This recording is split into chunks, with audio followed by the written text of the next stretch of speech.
Добър ден. Добър ден. Аз съм тук, по ябълковото дърво. Коя си ти? Ти си много хубава. Аз съм лисица. Ела да играеш с мене. Толкова ми е тъжно. Не мога да играя с тебе. Аз не съм опитомена. Извинявай. Какво значи да опитомяваш? Ти не си тукашен. Какво търсиш насам? Търся хората. Какво значи да опитомяваш? Хората имат пушка и ходят на лов. Това е много неприятно. Те също отглеждат кокошки. Те се интересуват само от това да не търсиш кокошки. Не, аз търся приятели. Какво значи да опитомяваш? Това е нещо отдавна забравено. То значи да се свържеш с другите. Да се свържеш с другите ли? Разбира се. За мене сега ти си само едно момченце, което прилича до сущ на 100 000 други момченца. Не си ми потребен. А аз също тъй не съм ти потребна. За тебе аз съм една лисица, която прилича до сущ на 100 000 други лисици. Но ако ти ме опитомиш, ние ще сме си потребни един на друг. За мене ти ще бъдеш единствен в света. За тебе аз ще бъда единствена в света. Започвам да разбирам. Има едно цветче. Мисля, че то ме е опитомило. Възможно е. На Земята могат да се видят най-различни неща. О, то не е на Земята. На друга планета ли? Да. Има ли ловци на тая планета? Не. Ами кокошки? Не, и кокошки няма. В света нищо не е съвършено. Животът ми е еднообразен. Аз ходя на лов за кокошки, хората ходят на лов за лисици. Всички кокошки си приличат и всички хора си приличат. За това ми е малко тежичко. Но ако ти ме опитомиш, животът ми ще стане като пронизан от слънце. Аз ще разпознавам шум от стъпки, който ще бъде съвсем различен от всички други. Другите шумове ме карат да се пъхам под земята.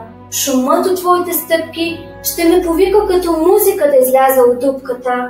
И освен това, погледни, виждаш ли нататък житните нивя? Аз нямам хляб. Самия житото е безполезно. Житните нивя не ми припомнят нищо, а това е тъжно. Но ти имаш коса с цвят на злато и когато ме опитомиш, ще бъде чудесно. Житото, което е златисто, ще ми спомня за тебе и шумоленето на вятъра в житата ще ми бъде приятно. Моля ти се, опитоми ме. На драго сърце, но няма много време. Трябва да потърся приятели и да проумея много неща. Само нещата, които си опитомил, можеш да проумееш. Хората нямат вече време да проумяват нищо. Те купуват от търговците готови неща, но тъй като няма никакви търговци на приятели, хората вече нямат приятели. Ако искаш да си имаш приятел, опитоми ме. Какво трябва да направя? Трябва да бъдеш много търпелив. Отначало ще седнеш малко по-далечко от мене, ей така в тревата. Аз ще те гледам с крайчица на окото си и ти няма да казваш нищо. Езикът е извор на недоразумения, но всеки нов път ти ще можеш да сядаш малко по-близко. Ще бъде по-добре да дохождаш по едно и също време. Ако дохождаш, например, в 4 часа след обед, аз още от 3 часа ще започна да се чувствам щастлива. Колкото по-наближава времето, толкова по-щастлива ще се чувствам. 4 часа вече ще се вълнувам и безпокоя. Аз ще узная цената на щастието, но ако дохождаш в различно време, никога не ще зная за кое време да приготвя сърцето си. Необходими са обреди. Какво е обред? И това също е едно отдавна забравено нещо. То е онова, което прави един ден различен от другите дни и един час различен от другите часове. Например, тукашните ловци имат един обред. Четвъртък те танцуват с селските момичета. И ето, че четвъртък става един чудесен ден. Аз отивам да се разходя чак до лозята. Ако ловците танцуваха когато им хрумне, всичките дни биха си приличали и аз нямаше да имам почивка. Аз ще плача. Ти си виновна. Аз не ти желаях никакво зло, но ти поиска да те опитомя. Разбира се. Но ще плачеш. Разбира се. Но тогава ти нищо не печелиш. Печеля? Поради цвета на озрялото жито. Иди да видиш отново розите. ти ще разбереш, че твоята е единствена в света. Сетне ще се върнеш да се вземе с Богом и аз ще ти подаря една тайна. Вие никак не приличате на моята роза. Вие не сте още нищо. Никой не ви е опитомил и вие не сте опитомили никого. Вие сте сега такива, каквато бе моята лисица. Тя беше лисица, подобно на 100 000 други лисици, но аз се направих мой приятел и сега тя е единствена в света.